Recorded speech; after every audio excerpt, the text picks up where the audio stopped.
Улица Саперная, Тигр. 2 штуки пока вижу. 3 ползет, солдаты крадутся с автоматами на изготовку.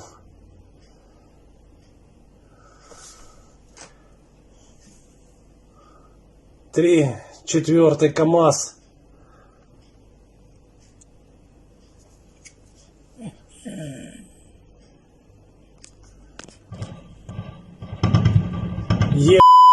С тяжелого стреляют в сторону домов. С гранатомета сейчас у нас стреляют. Харьковских дивизий 14. Вооруженные люди с белыми повязками на рукавах.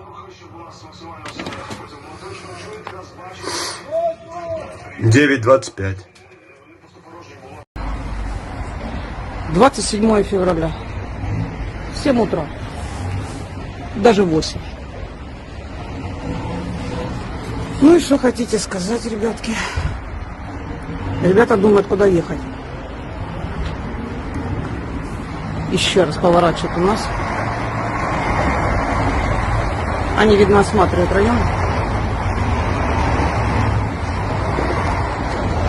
Сидит сверху на поле. И сверху вот на каждой машине по 2 человека. Ха-ха-ха. Ха-ха-ха. За что? За что?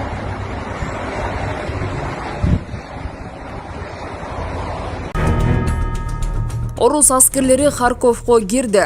Орус аскерлери Украинанын түндүк чыгышындагы Харьковго кирди. Бул тууралуу Guardian гезити Украинанын ички иштер министринин кеңешчиси Герашенкога жана башка расмий кызматкерлерге шилтеме берүү менен билдирди. Антон Герашенко өзүнүн Telegram аккаунтунда шаардын борборунда жана гидропарктын аймагында салгылашуулар болгонун айтты. Азыр эле Орусия Федерациясынын атайын күчтөрүнүн тобу Алексеевка аркылуу шаарга кирип келди, деди Герашенко. Харьков облустук мамлекеттик администрациясынын турагасы Алекс Негобов светотехникти, анын ичинде шаардын борбордук бөлүгүндө да жылыш болду деп билдирди. Ал жергиликтүү тургундарды баш калкалоочу жайларда болууга чакырды. Киевдеги штаттан тышкаркы кабарчысы Ольга бүгүн эртең менен өзүнүн Twitter баракчасына Харьковдо күйүп жаткан танктын видеосун жарыялаган. Орусиянын коргоо министрлиги Украинага масштабтуу чабуулун жарыялады. 26 февралда Орусиянын куралдуу күчтөрү Украинанын аймагында бардык багыттар боюнча чабуулду күчөтүүгө буйрук алган. Бул тууралуу Орусиянын коргоо министрлигине таянуу менен орус басмалары жазышты. Орусиянын коргоо министрлигинин расмий өкүлү мындай чечим Украина Орусия менен сүйлөшүүдөн баш тарткандан кийин кабыл алынган.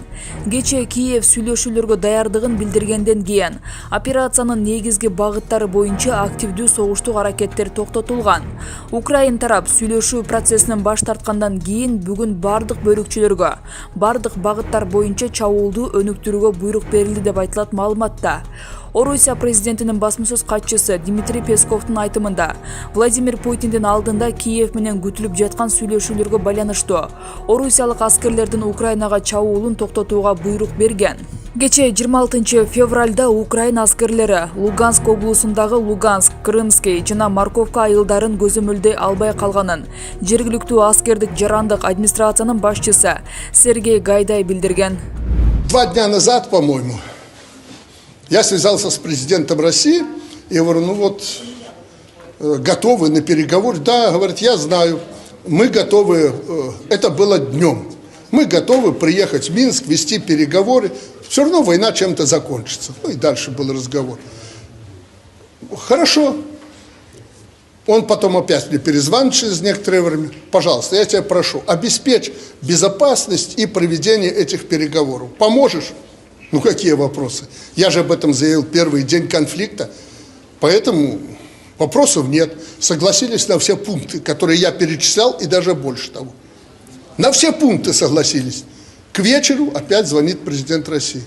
Они отказались. Я говорю, отказались, это их выбор. Вчера поздно вечером на меня начали выходить уже, не буду называть фамилии, те, кто находится у них там под руками, упрекать кто-то, большинство просить украинцев с элиты. Суть: «Станьте между нами». Это цитата. Я говорю, да я стою с первого дня, пытаюсь стать между вами. Но с одной стороны есть какая-то страна, а с другой, я говорю, не вижу вас.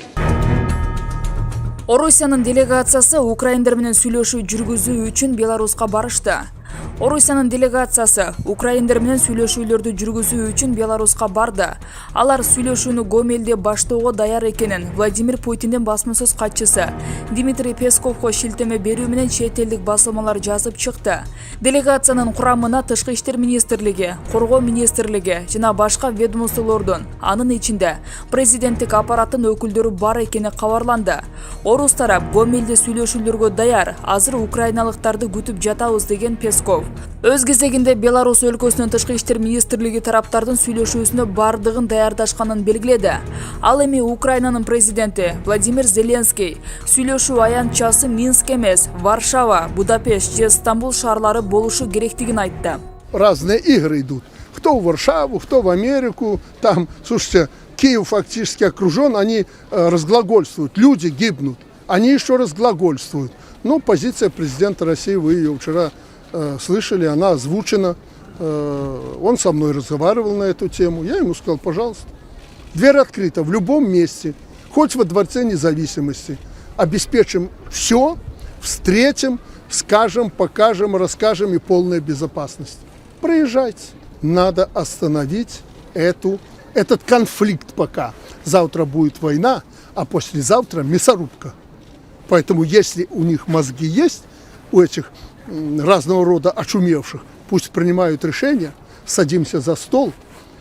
Если Россия третий раз, вот буквально за последние дни, подталкивает их и дает согласие, и они уже согласны на условия, которые сегодня предложены России, чего мы медлим? Люди же гибнут.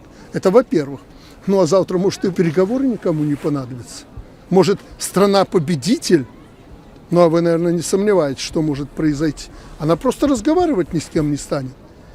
Поэтому, безумцы. И мне кажется, опять же, есть силы, которые этот режим толкают. Давайте, не сдавайтесь. Сейчас с Афганистана бандиты подъедут. Сейчас с Ближнего Востока подкинем. Да и своих ЧВК хватает. Это же профессиональные воины, профессиональные убийцы. И если они туда втянутся, вы представьте, что будет в Украине.